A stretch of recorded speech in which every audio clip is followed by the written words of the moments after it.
Welcome to the Attentive Church Leadership Podcast by Leighton Ford Ministries. I'm Kevin Ford. This podcast is designed to help you become a more effective and compassionate church leader. Each episode dives into essential topics like active listening, building trust, fostering community, and leading through change. With expert guests and practical advice, you'll find plenty of tips and insights to help you with empathy, integrity, and transparency, and mentor the next generation. Whether you're a seasoned pastor or just starting out in ministry, we hope that you'll join us each episode to enhance your leadership skills and to make a meaningful impact in your faith community. Well, on today's podcast of Attentive Church Leadership, I've got Dr. Jim Osterhaus with us. Jim has been a colleague of mine and a friend of mine since 1987.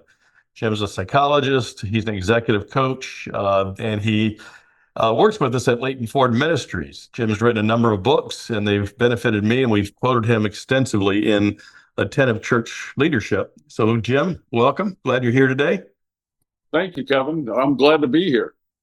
Well, tell us a little bit about your history. I'm curious, we've probably talked about this in the past, but why did you decide to go into psychology? Well, that's a somewhat interesting story. It was in high school, actually. I heard a Christian psychologist speak, Clyde Nairmore, and it resonated with me. What he said a psychologist does.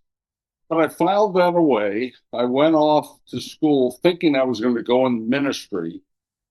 But when I started learning a lot of what ministers do, it kept cycling back to counseling. The other stuff, I didn't mind the preaching part and all that, but there was a lot of other pieces to it that I really didn't like. So I switched out of my studies into psychology, and I tracked straight on through then psychology until I got my PhD. And so you've been a psychologist for how long? Oh, gosh. Well, I was licensed in 1978 or 9. So however long that is, 45 years? I don't know. Back then. A long time. A long time ago. And somewhere along the way, you made a switch, not necessarily a switch, but you added a dimension or layer to your work as an executive coach. You do a lot of work with pastors. Talk about what that pivot for you was all about. Well, a lot of that had to do with you, actually. You and I and another colleague formed the consulting group, and we got into consulting. This is good grief, 25 years ago, whatever it's been, Kev. And as part of that, I started doing quite a bit of coaching. And as part of the coaching, because you were doing so much with churches, you were sending me ministers. So I started doing ministers, and this has been well over 20 years ago, I think. Now, I had counseled ministers and their families years ago, but I hadn't really coached them in their particular issues. So I transitioned into that, and then, of course, came under the Leighton Ford Ministry umbrella, and the rest is history. So full disclosure here, Jim and I have worked together and continue to work together. I tend to do more of the organizational work, and Jim, you tend to do more of the personal work. In your last, let's say, 15, 20 years coaching pastors, have you seen any common themes that just sort of appear over and over and over?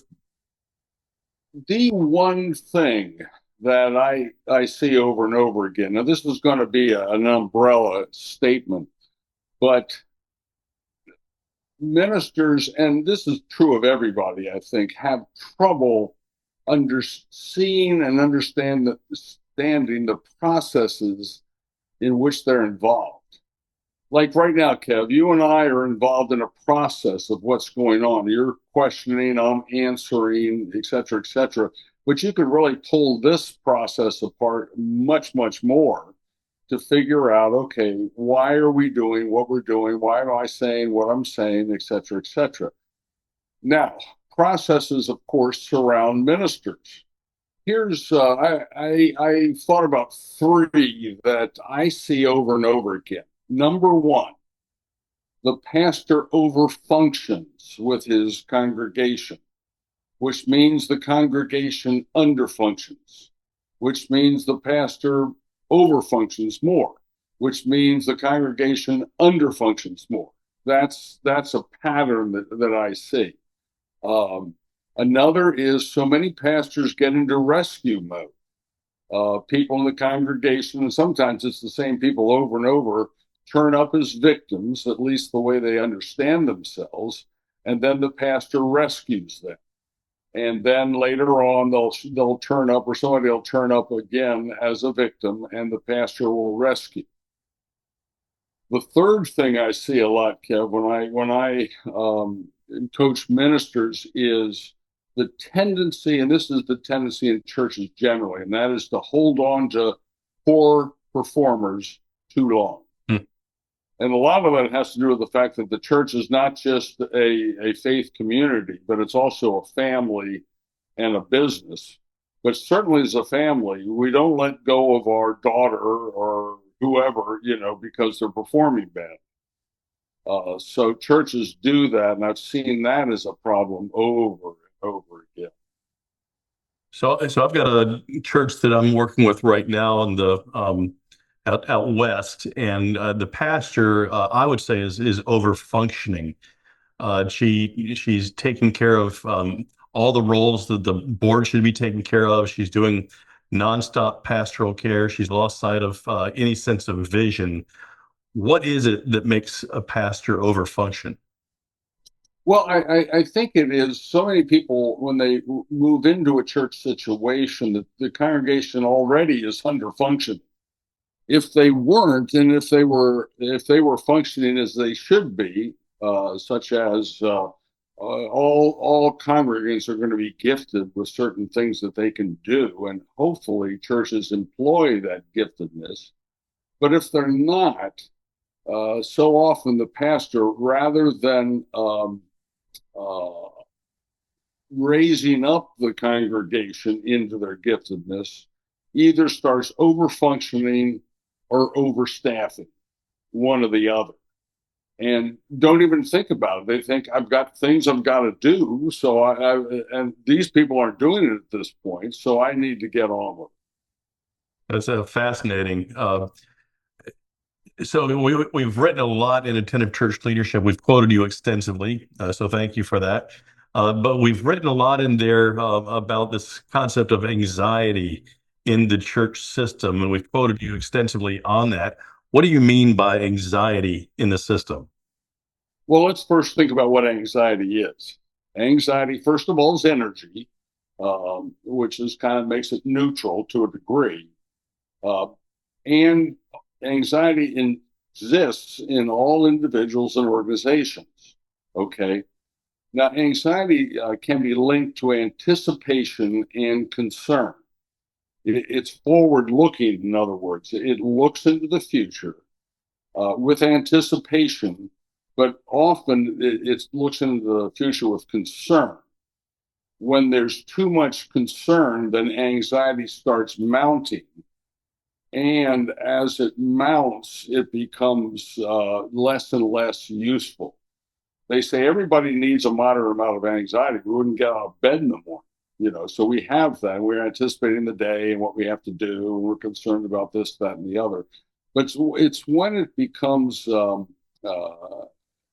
much, if you will.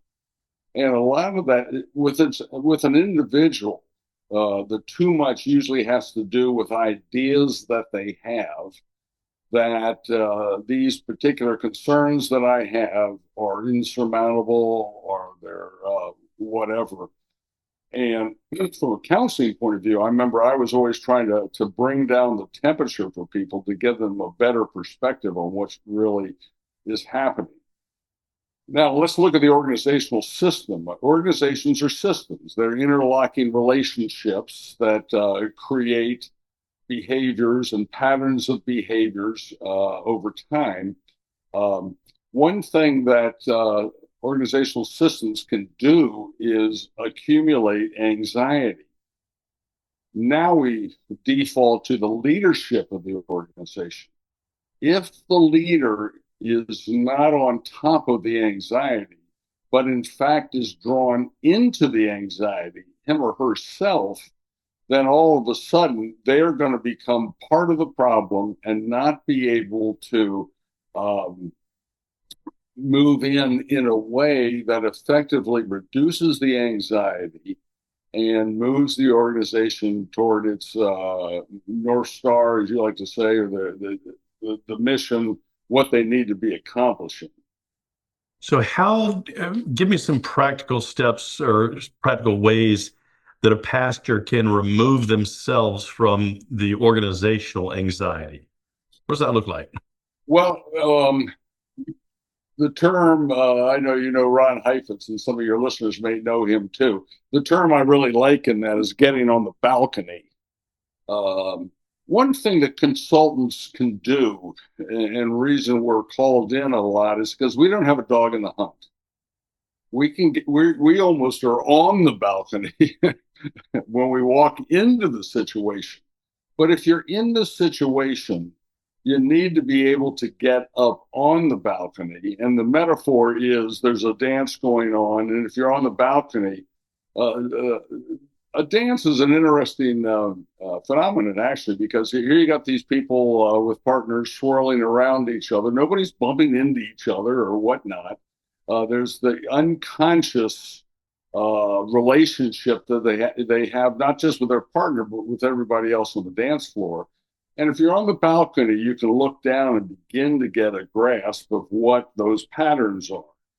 That's what I try to get ministers to do. First of all, I try to being on the balcony myself, say, have you considered this? And give them some idea as to what this is, that the pattern is that they're dealing with. But then teach them more how to be on the balcony and begin to see those patterns for themselves. What keeps pastors from getting on the balcony? Well, one of the main things is their own tendencies to get sucked into the process. In other words, they get sucked into the dance. We'll go back to that metaphor, and they're on the dance floor dancing around and bumping into people and whatnot. And because they're trying to attend to all of the issues that the dance creates for them, it's hard for them to see, like the under functioning thing. It's hard for them to see that's what's going on. That, gosh, I tend to overfunction. And when I ask somebody to do this, they say, oh, gosh, I can't do it. So I just go ahead and pick up that task and add it to my to-do list instead of thinking of another strategy to get other people involved in ways that would be useful. I remember consulting with a church in Charleston, South Carolina, a number of years ago, probably 4,000 members, and there was an executive pastor. We were getting ready for our first visioning retreat. Walked in to the parking lot, drove into the parking lot, started walking to the building, and he was weeding the garden. I said, "What are you doing?" He said, I'm weeding." I said, "Why?" He said, "Because it needs to be done." Yeah, right. So, I mean, that was a great example of just getting sucked into the system and not saying, shouldn't someone else be doing this? So that I can Exactly. be the executive pastor. Exactly. So, Yeah, Jim, you've written a book called, with a couple other authors, Thriving Through Ministry Conflict. One of my favorite books. We recommend it to a lot of the churches that we work with. The book is built around this concept of what you call red zone, blue zone. What does that mean? yes.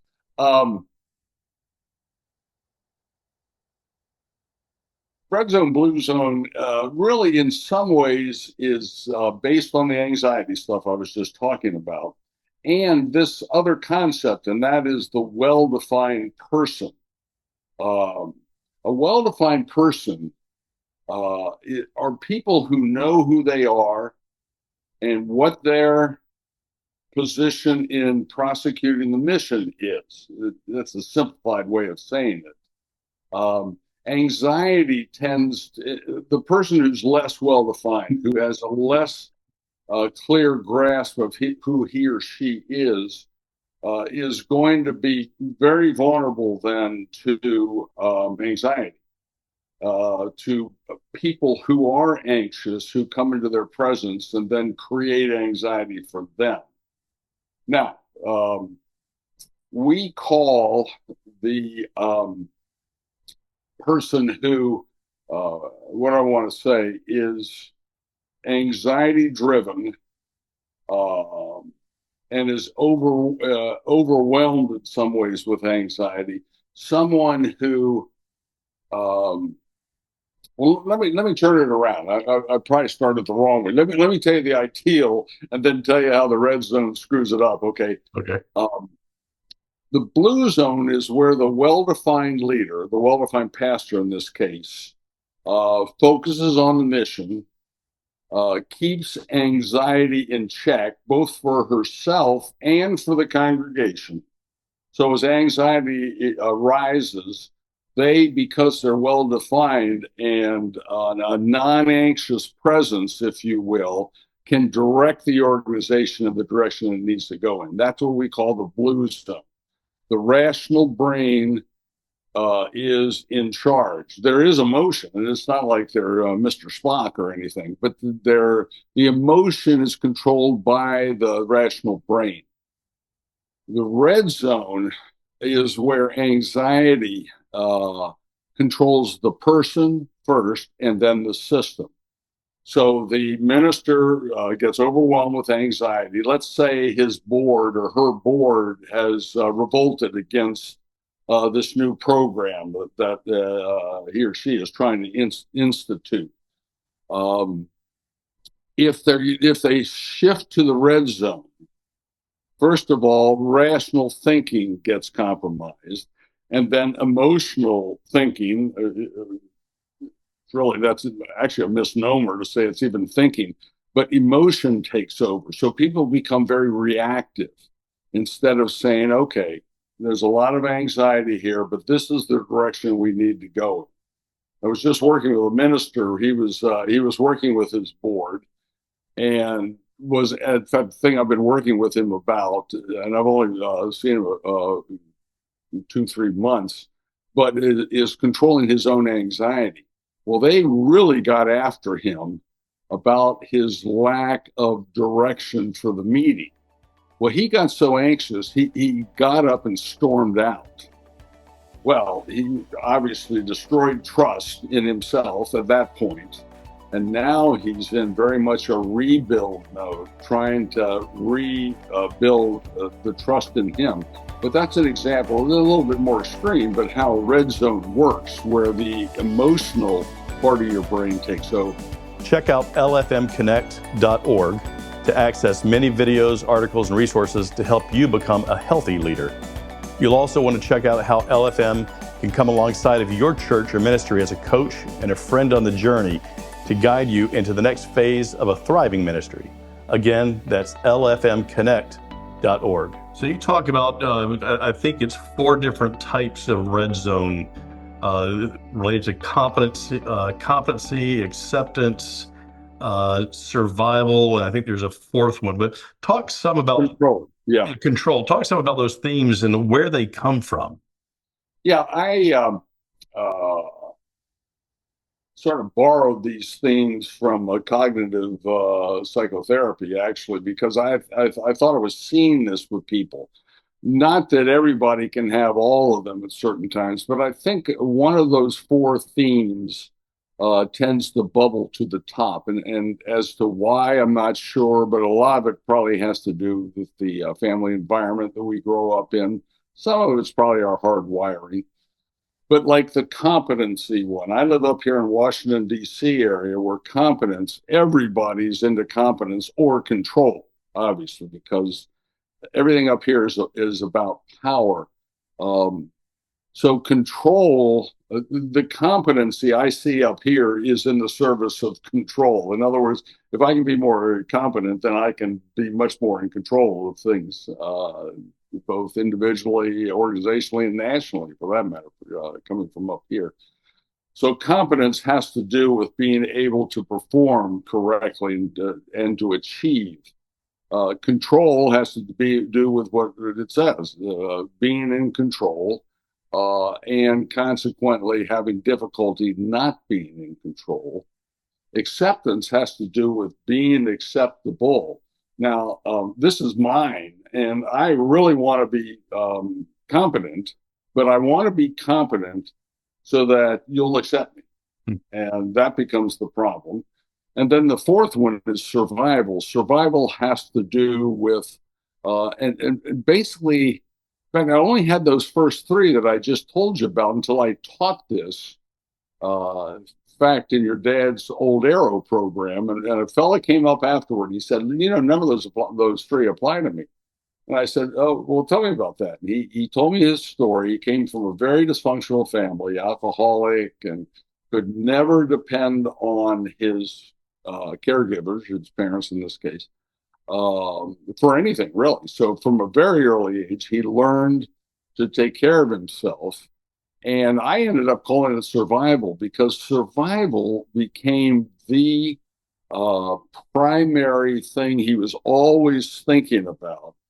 These people, by the way, are extremely responsible because they take all kinds of responsibility. The thing that they have trouble with is trust because they're primary caregivers in the first, if you remember, developmental stages from Psych 101. The first one is I needed to learn how to trust. They didn't get it because the caregivers weren't trustworthy. So, they're very responsible and can, well, let me tell you, they can spot a forfeit, what do I say, inauthentic person, an inauthentic person immediately. But the trouble is what I call their smoke detector goes off too fast as they move close to somebody, because being close, remember their primary caregivers, the close people were the dangerous ones. So I really don't want to get too close to you because you're going to probably hurt me, which obviously then starts really affecting intimacy. So it seems like these themes, there is some natural correlation between these and the challenges you mentioned earlier with the overfunctioning. Maybe that's a control competency issue. Yes. The rescuing might be related to acceptance. The victim could be related to the survival red zone theme. So how would you talk to the pastors who are watching right now? How would they discover what their red zone issues are? Well, they got a whole, first of all, the Thriving book, I think we put exercises in the back to try to get them to think about that. But there's also lists of the qualities of each of those where I think they could probably put their fingers on. Like I said, I've been an acceptance guy all my life, but I've also competence is very, very important to me. But I began to realize that the competence is in service to the acceptance. If I'm competent, then Kev, you'll accept me. If I'm not, if I'm incompetent, you won't. So that's how the competence functions for me. But anyway, the book would probably be helpful in being able to, if you read about each one, and it has, kind of embellished descriptions of each, it hopefully would become obvious as to which one is which. So again, the book is Thriving Through Ministry Conflict that Zondervan put out a number of years ago. So it's a great book. Jim, one of the things that you write a lot about and you've taught at various seminaries and universities and so forth is, and I think this is related to the red zone issue, but the concept of projection and transference. We see a lot of pastors caught in scandals and affairs, so forth. Talk some about projection transference, what those mean, and how they play out in a congregation. Yeah. Well, let's talk first about projection. There's the tendency for all of us to project our feelings, our shortcomings, or our unacceptable impulses onto other people. Okay, what's going on there? Well, the reason we do this is because to recognize particular qualities in ourselves often causes us anxiety. Let's say underneath of my strong, maybe overbearing demeanor is this scared little boy.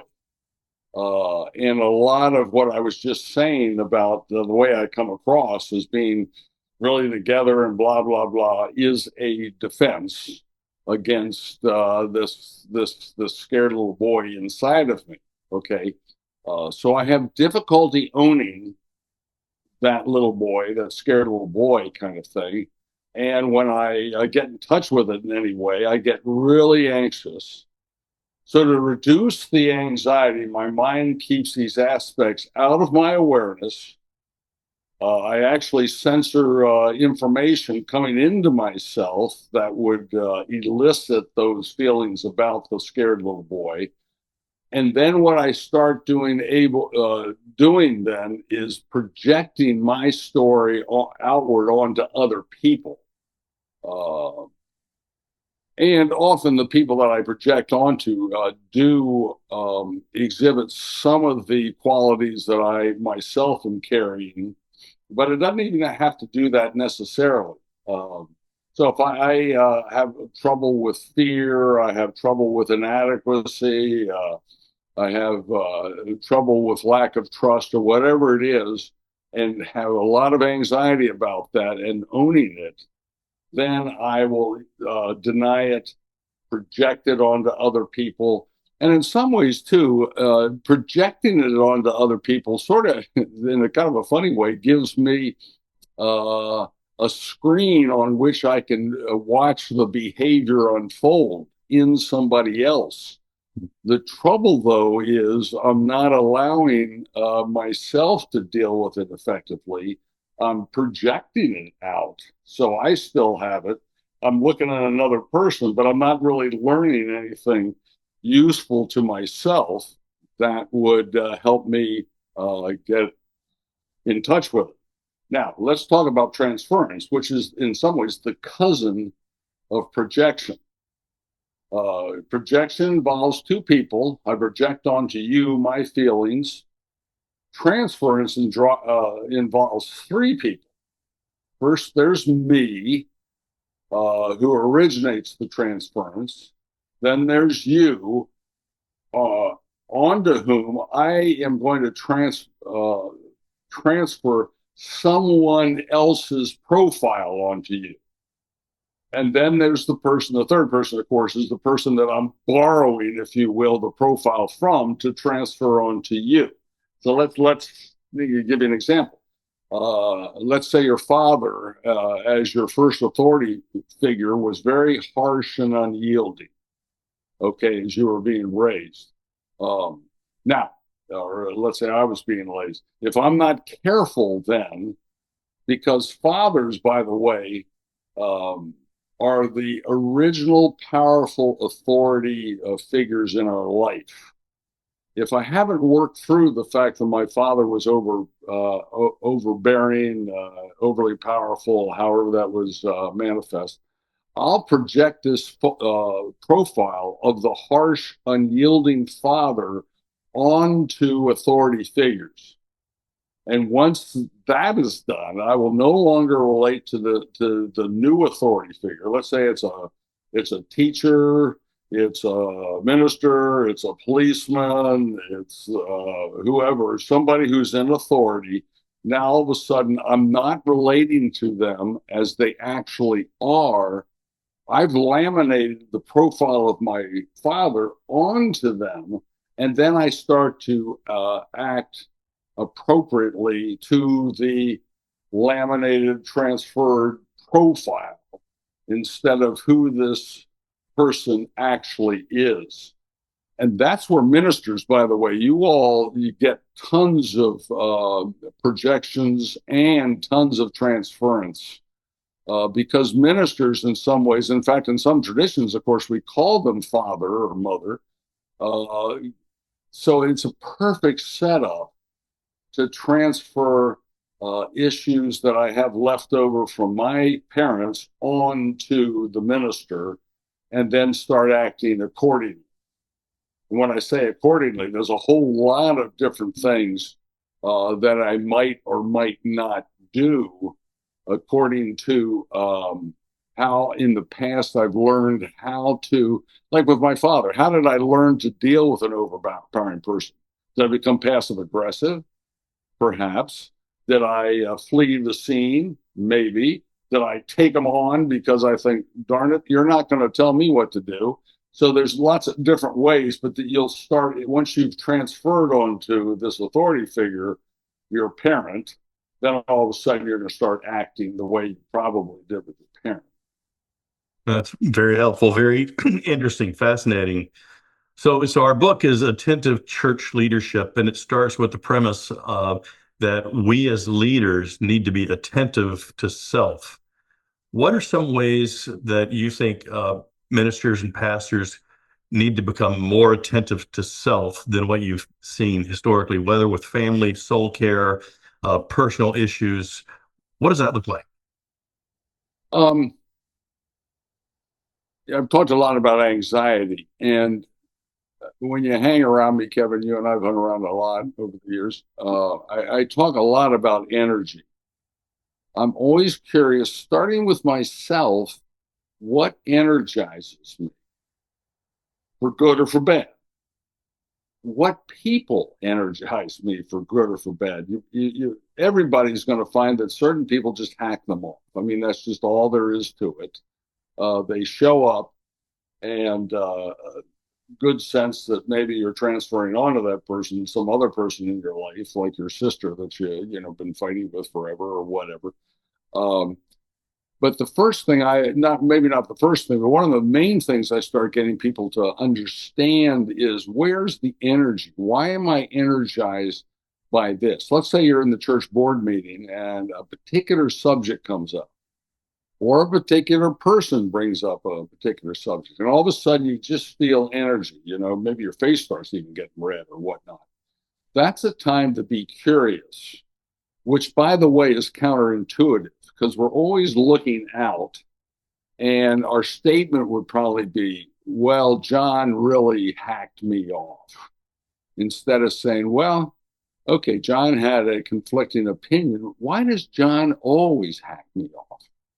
What is it about him that I need to look at? Because often, some people are just annoying. I get that. You can be annoyed with an annoying person, but other people, especially people who aren't necessarily doing annoying things, that annoy us.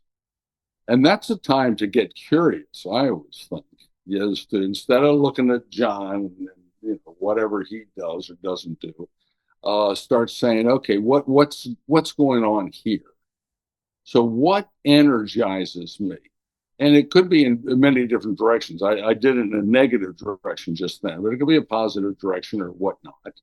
Um, and of course, I'm putting it in relationships too, Kev, because the best place for us to understand ourselves is in relationship.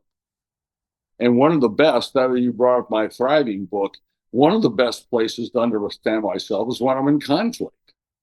Because conflict, we usually think, we usually look at the other person, but actually conflict gives us an opportunity to explore ourselves better.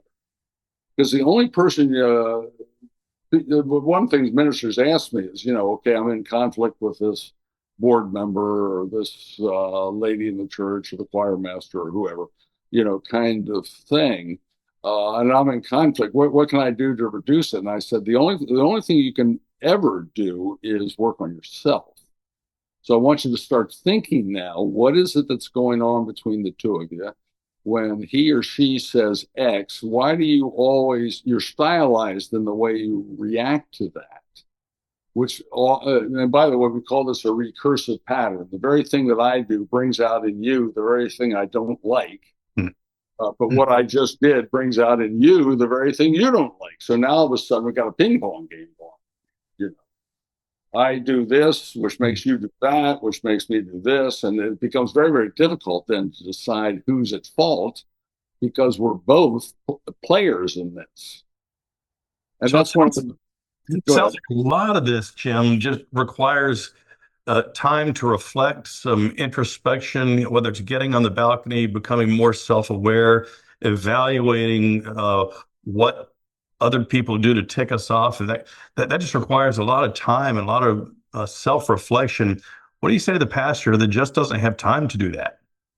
Well, you actually don't have time not to do it. because if you haven't taken some time to do this, it's like people who say, you don't have time to exercise. Well, now I weigh 400 pounds, and, I have diabetes and heart disease and everything else. Uh, there's certain things in life that are just critical. Let me tell you, I really think a minister's job I think it is the hardest job out there of anything, from military to government to the CEO of a multinational corporation. And the reason I say that is because I think the church represents the most complex organizational model with what I just said earlier. It's a faith community, it's a business, and it's a family.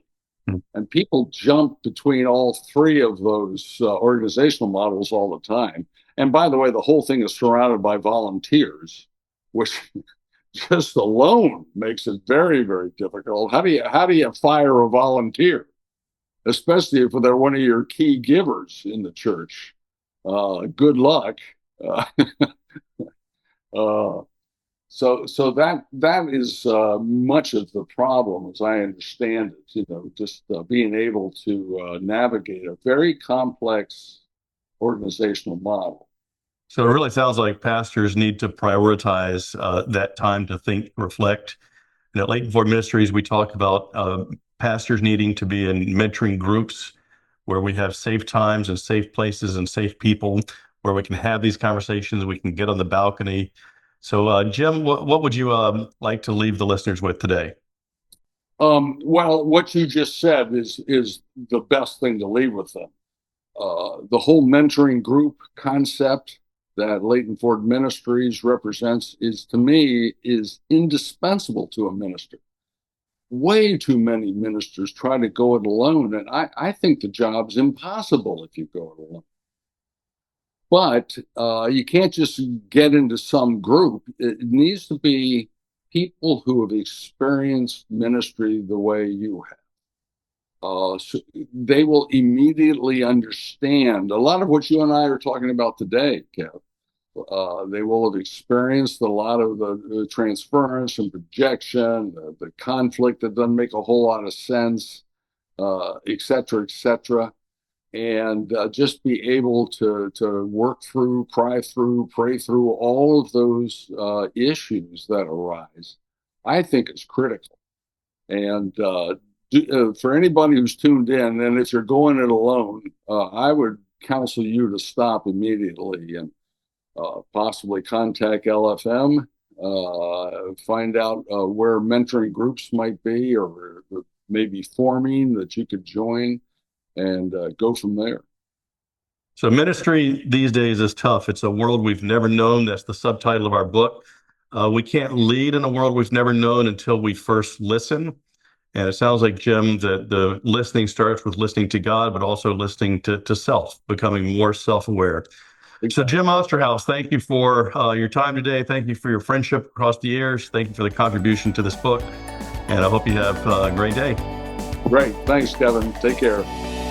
LFM's mission is to be a catalyst for mentoring a new generation of healthy leaders who sustain thriving ministries, all for the sake of the gospel. Check out our resources at lfmconnect.org, and we'd love to be a friend on the journey with you. May God bless you.